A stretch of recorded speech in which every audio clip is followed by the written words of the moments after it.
Friends, welcome back to Suji's home. నేను మీ సులోచన. ఎలా ఉన్నారండి? అందరూ బాగున్నారా? ఏం చేస్తున్నారండి? సండే కదా, ఫుల్ బిజీ కుకింగ్ లోని పిల్లలతోని బిజీగా ఉన్నారా? నేనైతే మీకోసం ఒక మంచి డెలిషియస్ స్వీట్ డెజర్ట్ అయితే చేశానండి. అదైతే వీడియోలో చూద్దాం మనం. ముందుగా అయితే చాలా మంది నాకు సబ్స్క్రైబర్స్ చెప్తున్నారండి, మాకు నోటిఫికేషన్ రావట్లేదు అక్క అని చెప్పి అంటున్నారు. సో నోటిఫికేషన్ రావాలంటే సబ్స్క్రైబ్ చేసుకుంటారు కదండి. సబ్స్క్రైబ్ చేసుకోగానే మనకు అక్కడ బెల్ ఐకాన్ వస్తుంది కదా, బెల్ ఐకాన్ ట్యాప్ చేస్తే 3 ఆప్షన్స్ అన్ని వస్తాయండి. All, personified and none. All అనేది మీరు ఓకే చేసినట్టయితే నేను వీడియో పెట్టిన వెంటనే మీకు నోటిఫికేషన్ రూపంలో నా వీడియో అయితే వస్తుంది. సబ్స్క్రైబ్ చేసుకునే వారి కోసం నేను వీడియో అయితే ఇక్కడ పెడుతున్నానండి. ఎలా సబ్స్క్రైబ్ చేయాలో చూసుకొని అలా సబ్స్క్రైబ్ చేసుకోండి, సరిపోతుంది.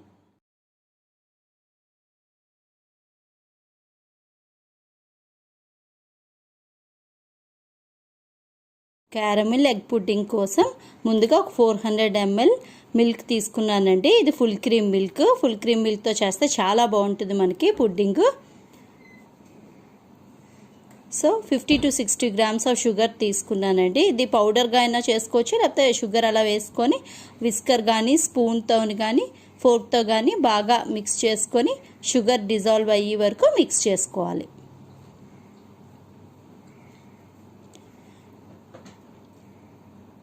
త్రీ ఎగ్స్ తీసుకున్నానండి. ఒక్కొక్క ఎగ్ జస్ట్ ఒక కప్లో వేసుకొని యాడ్ చేసుకొని మిక్స్ చేసుకుందాం. ఎందుకంటే ఒక్కోసారి ఎగ్స్ పోతాయి కదండి, సో దట్ మనం చేసుకుని మిక్చర్ మొత్తం కూడా పోతుంది. సో దట్ ఒక్కొక్క ఎగ్ ఇలా వేసుకొని బాగా మిక్స్ చేసుకుందాం. వితౌట్ ఎగ్స్ కూడా వెజ్ పుడ్డింగ్ కూడా చేసుకోవచ్చండి, అది కూడా చాలా చాలా బాగుంటుంది. కానీ ఇది బేసిక్ది కదా ఎగ్ పుడ్డింగ్. సో ఇది ఫస్ట్ చూపిస్తాను, తర్వాత మన వీడియోస్లో చూపిస్తాను నేను. వితౌట్ ఎగ్ వెజ్ పుడ్డింగ్ చూపిస్తాను. సో ఇలా 3 eggs వేసుకొని బాగా మిక్స్ చేసుకుందాం.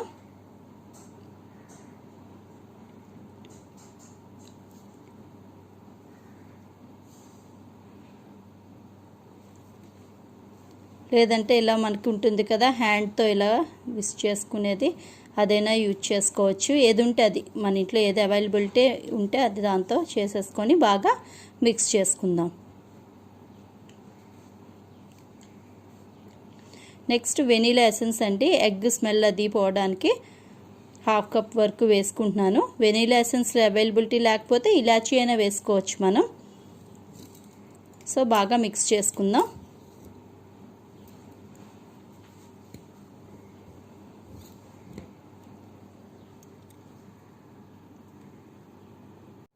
సో ఇప్పుడు ఒక స్ట్రెయినర్ ఇలా తీసుకొని మనం మిక్స్ చేసుకున్న మిల్క్ మిక్చర్ని వేసుకొని స్ట్రెయిన్ చేసుకుందామండి. ఎందుకంటే ఎగ్ స్ట్రాండ్స్ ఉండిపోతాయి కదా, సో వాటిని ఫిల్టర్ చేసుకుంటే మనకి పుడ్డింగ్ అనేది చాలా సాఫ్ట్గా స్మూత్గా వస్తుంది అనమాట. చూసారా ఎగ్ స్ట్రాండ్స్ ఎలా ఉన్నాయో. సో ఇది ఇలా పక్కన పెట్టేసి ఇప్పుడు క్యారమిల్ చేసుకుందామండి. క్యారమిల్ కోసం ఒక 4 tablespoons ఆఫ్ షుగర్ తీసుకున్నాను నేను. ఇది క్యారమిల్ కాకుండా మామూలు పుడ్డింగ్ అయినా చాలా బాగుంటుందండి. ప్యాన్ హీట్ అయిన తర్వాత షుగర్ వేసుకున్నాం కదండి, వాటర్ అయితే యాడ్ చేయట్లేదు నేను ఇక్కడ. సో షుగర్ అలా డిజాల్వ్ అయ్యే వరకు, కొంచెం మెల్ట్ అయ్యే వరకు అలా బాగా కలుపుకొని పెట్టుకుంటే మనకి క్యారమిల్ రెడీ అయిపోతుంది. కంటిన్యూస్ స్టిర్ ఇవ్వాలండి, లేదంటే మనకి బాగా ఫ్రై అయిపోయి చేదు అనేది వచ్చేస్తుంది క్యారమిల్. సో స్టార్ట్ అవుతుంది, చూసారా షుగర్ మెల్ట్ అవ్వడం.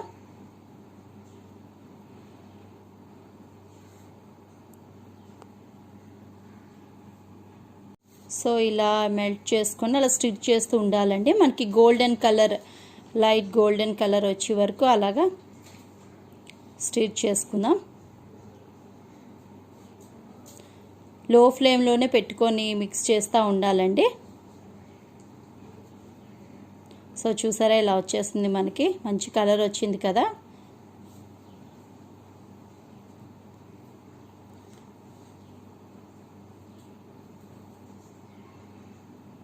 చాలా బాగుంటుందండి. క్యారమిల్ అనేది మన పుడ్డింగ్ టేస్ట్ని ఎన్హాన్స్ చేస్తుంది అసలు. సో ఇప్పుడు ఈ కన్సిస్టెన్సీ అయితే సరిపోతుంది. స్టవ్ ఆఫ్ చేసేసి ఒక బౌల్ తీసుకొని ఆ బౌల్లో మనం ప్రిపేర్ చేసుకున్న క్యారమిల్ని వేసుకుందాం.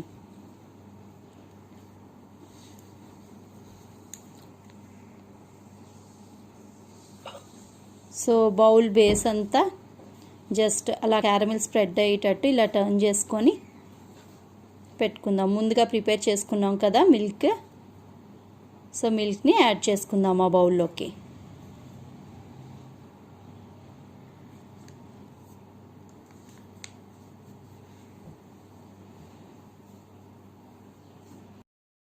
సో ఇప్పుడు ఒక కుక్కర్ కానీ ప్యాన్ కానీ ఏదో ఒకటి తీసుకొని ఇలా వాటర్ వేసుకుందామండి. వాటర్ వేసుకొని ఫ్రేమ్ ఉంటాయి కదా, ఫ్రేమ్ కానీ లేకపోతే చిన్న కప్ లాంటిదైనా అలా పెట్టేసి దాని మీద మనం చేసుకున్నాం కదా మిల్క్ మిక్చర్ని పెట్టుకుందాం. పైన ఒక లిడ్ పెట్టుకుందాం అండి. లిడ్ పెట్టుకున్న తర్వాత కుక్కర్ క్యాప్ పెట్టేసి, విజిల్ అయితే పెట్టకూడదండి, మీడియం ఫ్లేమ్లో పెట్టుకొని ఒక హాఫ్ అన్ అవర్ ఉడికించుకుందాము. కూల్ అయిన తర్వాత ఫ్రిడ్జ్లో ఒక హాఫ్ అన్ అవర్ పెట్టుకోవాలి. బాగా పుడ్డింగ్ కూడా మనకి కూల్ అయింది. సో ఇప్పుడు ఒక బ్లంట్ చాక్ ఒకటి తీసుకొని ఎడ్జెస్ని జస్ట్ అలాగా చేస్తే సో దట్ మనకి డిటాచ్ అయిపోద్ది ఈజీగాని. సో ఒక ప్లేట్ అనేది మనం రివర్స్లో ఇలా పెట్టేసి ఇలా టర్న్ చేస్తే జస్ట్ ఒకసారి ఆ బౌల్ మీద ఇలా ట్యాప్ చేయాలండి. ట్యాప్ చేసినట్టయితే మనకి పుడ్డింగ్ అంది ఈజీగా వచ్చేస్తుంది. సో చూసారా క్యారమిల్ అయితే ఎలా వస్తుంది. వావ్, చాలా బాగుంది కదండి.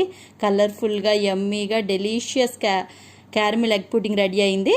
సో డార్క్ కలర్ ప్లేట్లో ఫస్ట్ వేసానండి. క్యారమిల్ అది బాగా కనిపించట్లేదని చెప్పి మళ్ళీ నేను వైట్ ప్లేట్ ఒకటి తీసుకుని వేసుకున్నాను. చూసారా క్యారమిల్ హనీ లాగా బాగా ఫ్లో అవుతుంది కదా, గ్లేజింగ్గా చాలా బాగుందండి, యమ్మీగా. మీ అందరూ కూడా తప్పకుండా ట్రై చేసి ఎలా వచ్చిందండి కామెంట్ సెక్షన్లో నాకు తప్పకుండా ఫీడ్బ్యాక్ ఇవ్వండి.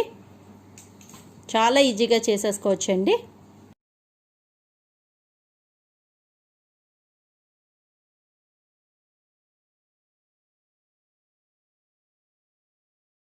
ఇక్కడ గార్నిషింగ్ కోసం నేను మళ్ళీ క్యారమిల్ని ప్రిపేర్ చేసుకుంటున్నానండి.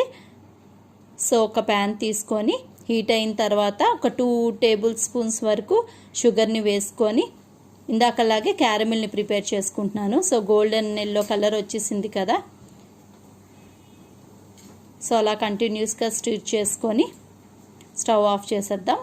బౌల్ని తీసుకొని రివర్స్లో పెట్టేసి కొంచెం ఆయిల్ వేసుకొని జస్ట్ ఇలా మొత్తం బౌల్ మొత్తానికి ఇలా బ్రషింగ్ ఇలాగా ఆయిల్ అంతా పట్టేటట్టు రబ్ చేసుకొని క్యారమిల్ చేసుకున్నాం కదా, క్యారమిల్ని ఒక స్టీల్ స్పూన్తో కొంచెం కూల్ అయిన తర్వాత స్టీల్ స్పూన్తో తీసుకొని ఇలా స్ట్రింగ్స్ లాగా వేసుకున్నట్టయితే మనకి స్ట్రింగ్స్ అనేది క్యారమిల్ స్ట్రింగ్స్ అన్నీ ఫామ్ అవుతాయి. ఆయిల్ వేసుకున్న వల్ల ఏమవుతుందంటే మనకి స్ట్రింగ్స్ ఈజీగా డిటాచ్ అవుతుంది అన్నమాట బౌల్ నుంచి. ఒక 2 మినిట్స్ అలా ఉంచేసిన తర్వాత ఇలా చూసారా క్యారమిల్ అనేది ఎలా డిటాచ్ అవుతుందో ఈజీగా వచ్చేస్తుంది మనకి. నేను దీన్ని గార్నిషింగ్కి పుడ్డింగ్ మీద యూజ్ చేస్తున్నాను. సో ఇలా పుడ్డింగ్ మీద గార్నిషింగ్ చేసుకుంటున్నానండి. చాలా బాగుంటుంది చూడ్డానికి, అసలు గ్లో అది. నెక్స్ట్ క్యారమిల్ లేకపోయినా పర్లేదండి, చాలా బాగుంటుంది. ఓన్లీ ఎగ్ పుడ్డింగ్ చేసినా కూడా ఎవరైనా రిలేటివ్స్ వచ్చినా కూడా వెంటనే చేసేసుకోవచ్చు మనకి.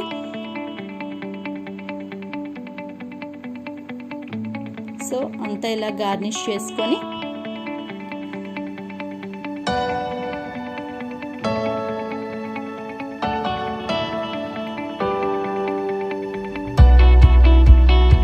సర్వ్ చేసుకుంటే సరిపోతుంది. చాలా యమ్మీ క్యారమిల్ ఎగ్ పుడ్డింగ్ రెడీ అయిపోయింది. ఇప్పుడు కట్ చేసి చూపిస్తానండి, చూడండి ఎంత బాగా వస్తుందో.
మంచి వీడియోతో మళ్ళీ కలుద్దాం. Thank you for watching. Bye.